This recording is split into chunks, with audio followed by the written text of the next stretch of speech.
Well, ladies and gentlemen, welcome to one of our more calculator intense lessons of the year. So here's what I need you to do.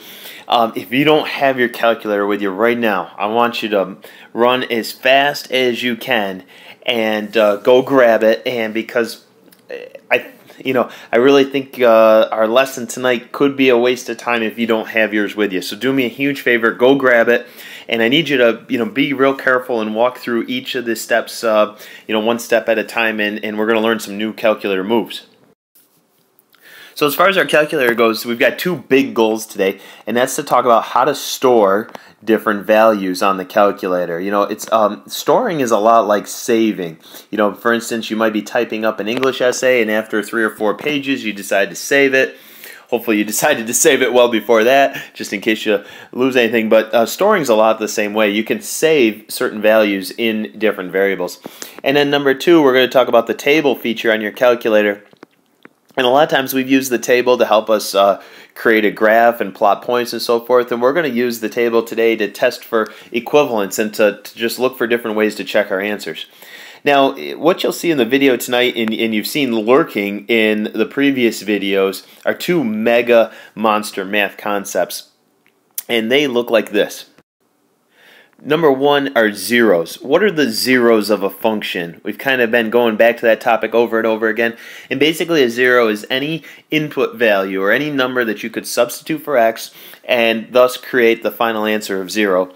And the other concept we're seeing a lot, or talking a lot about, is the idea of equivalence. What does it mean for 2 expressions to be equivalent to one another, and so forth? And we're going to talk about more about equivalence tonight. So I'm assuming that nobody has ever seen or used the store feature on their calculator before. If you have, great, and then you're going to be a little bit ahead of the curve. So let's take a few seconds. What I'm going to do first is I'll kind of talk about what keys on the calculator I'm going to type. So I'll try to talk you through it that way, and then what I'll do is I'll import some pictures of what my calculator screen looks like, just so you can double check and see if your screen looks the same and to confirm that we're doing it right. So what I want to do is they're asking me to substitute a -3 in for these x's right here. And so the old-fashioned way was to do 6 times -3 raised to the 3rd power plus 8 times -3 squared minus 5 times -3. So tonight, instead of evaluating or doing the number crunching by hand, we're going to use the calculator strictly. So on your home screen, what I want you to do is I want you to type in -3. And then I want you to hit the store button, and the store button's right here, okay? And what that's going to do is it's going to put an arrow on your screen, and then I want you to type in the variable x, which is this button right here. Once you do that, you can go ahead and hit enter, and here's what my screen looks like. And you can see here on my screen that once I hit enter, it just printed the little -3 right there. And that basically just confirms that that number is stored. And so from this point forward, every time I hit the letter X on my calculator, the calculator is automatically going to assume it has a value of -3. Okay, next thing I want to do now is we're going to type in that original equation. So let's see, we're going to type in 6x cubed plus 8x squared minus 5x, actually using the x's, and then we're going to hit enter, okay? And here's what my screen looks like. And on my screen here, you can see how I literally typed in the x's. I didn't use -3 because, for me, it's quicker to use x because not only do I not have to type in the negative sign, but I don't have to worry about the parentheses either, which make a monster difference. And hopefully we all got the same answer of -75. Okay, so here we're going to practice storing again as the quickest, easiest way to try to evaluate this expression here for x equals -6. So the first thing that I'm going to do is on that calculator screen, I'm going to type in -6 store x, and then I'm going to hit enter. So real quick, that was -6 stored followed by my x, and then I hit enter, and that locked it in. Now the next thing I'm going to try to do is I'm going to try to type in this ugly expression right here. Now I'm not sure, you may not have used the absolute values before, so I'm going to show you a real quick shortcut for that. And again, this is assuming you have the updated TI-84. And then if you have the 83, I'll follow up with that just after I talk about the 84. So the first thing I want you to do, if you have the 84 updated, is we're going to hit alpha and then F2. And here's what should pop up. So hopefully you get a screen that looks like this, and then we're looking for option number 1 right there, EPS. So you could either hit enter or you could just hit the number 1 and it's going to take us to the next step. You could see here I went ahead and I typed in the entire expression. The really cool thing is when you use alpha F2, it prints these really cool absolute value brackets right on the screen, and I just typed everything real carefully, and now what I'm going to do is hit enter and determine whether I'm getting 0 or not for an answer. Just a few other tricks of advice. As you're typing that into your screen, what's going to happen is after you type in the x squared and you want to exit the absolute values, you're going to have to hit the right arrow, and that'll bump you outside where you could type in your minus sign. If you're looking for the radical sign, that's going to be somewhere over here on the left edge of your screen. I think it's right above the x squared, so you just hit second x squared. When you're doing x to the 4th, what I do is I do X and then I hit the caret button here, and after the caret button I'll type in my 4, and then I do have to hit the right arrow to exit the exponent before I can type in minus 1040, and then I can hit enter, and my answer was 0, so we could say yes, x equals -6 is a 0 for this expression right here. Now, as I promised, if you have a TI-83, I was going to walk you through that one as well. And basically, let's see if I can find a new color here. If you have a TI-83, you're looking for the math button, which is going to be in this neighborhood right here. And once you hit the math button, you're going to use the right arrow to go over one extra menu from math over to num. And the very first option under that second menu should be absolute value. It'll be abbreviated ABS just like it was on this screen here, but you just have to hit this math button first and you'll find it, okay?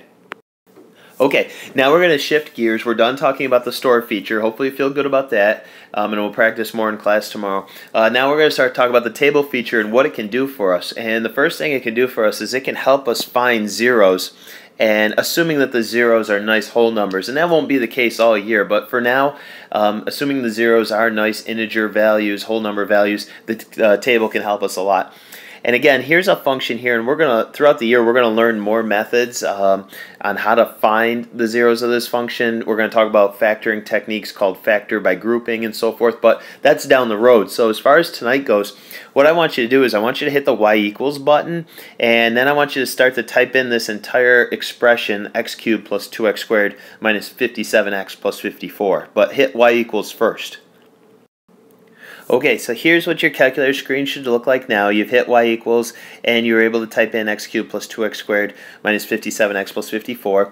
And one other thing I just put in there, I totally forgot earlier, is I wrote in the interval from -10 to 10, and this is the notation we're going to use whenever they say we want to look at every x value starting with -10 all the way up through +10. So we've got a lot of things to look at. Now the next thing I'm going to do is I'm going to go ahead and hit the table button, which is actually right above graph here. So we got to go second and then table, and we're going to scroll up and down a little bit starting at -10. So let's see if our tables match up. So what I did here is I ended up having to take two pictures. I couldn't quite fit the entire interval on my screen at once. So I've got my first table. You can see how it starts at -10. And again, we just had to scroll, probably had to scroll up on your screen in order to see -10.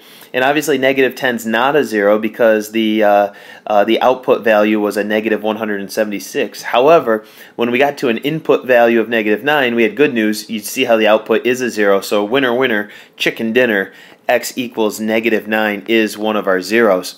And then I just continue to scroll down the table here, and you'll notice I'm going to try to, oh geez, my pen's out of control here, but I'm going to cross off these different values here. None of those worked. That one didn't. But then winner, winner, chicken dinner, we could say right there's our second winner. X equals 1 is our second 0. And then we got a couple of duds, and then finally at x equals 6 was our third winner. So ladies and gentlemen, those are my 3 zeros. And as a justification, I would just copy down my table, and that today we're going to consider that enough proof as to that those are the 3 zeros for this function. Alright, now great mathematicians are always looking for quick, easy ways to double check their work. That's really what it's all about, you know. And that's I think maybe what drew me to math so much when I was finishing high school and trying to figure out what I was going to major in college was that in math, it's very black and white. When you're all done, you either you're either right or you're wrong. And when we talk about mathematicians at the next level, maybe an engineer's working on building a bridge, it sure is nice to be able to double check your work before you build that bridge, and see if the cars actually can drive over it. And today we're going to use the table feature to test for equivalence. Again, there's that big buzzword we've seen a lot of. To test for equivalence, aka we're going to double check our work. Okay, so here we go. Find the product in standard form, which again, this is a little review of yesterday. We've got this invisible multiplication sign, and we're going to use what we call FOIL, which we found out yesterday is really just a repeated use of the distributive property twice. Okay, and then once we finish that, we're going to test for equivalence by making a table of values from -5 to 5, and what we're expecting is we're hoping that the two tables match up perfectly when I compare the original expression we have here with our final answer. So let's start the distributive property. 4x times 3x is going to be 12x squared, and then 4x times -5 is going to give me -20x. -1 times 3x, and then -1 times -5 gives me +5.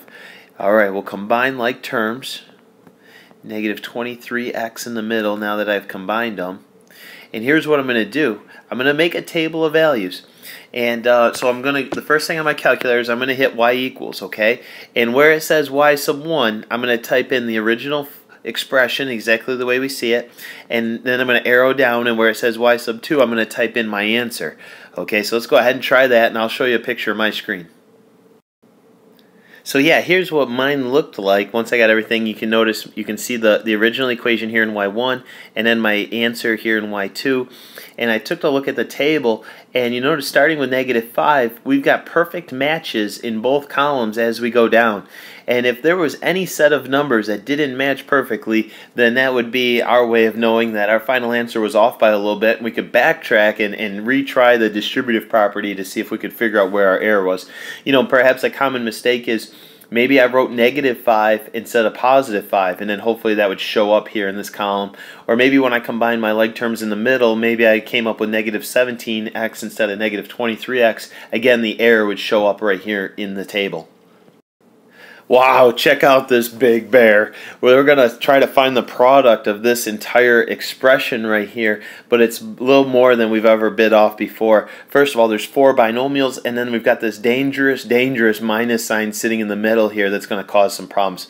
But I want you to consider your order of operations and ask yourself, what would I do first here? If I was to try this problem without anybody, showing me ahead of time how to do it, what do my instincts say, or what would I predict would happen first? Okay, and so I'm gonna write PEMDAS here on the screen, and I'm gonna go through this one letter at a time.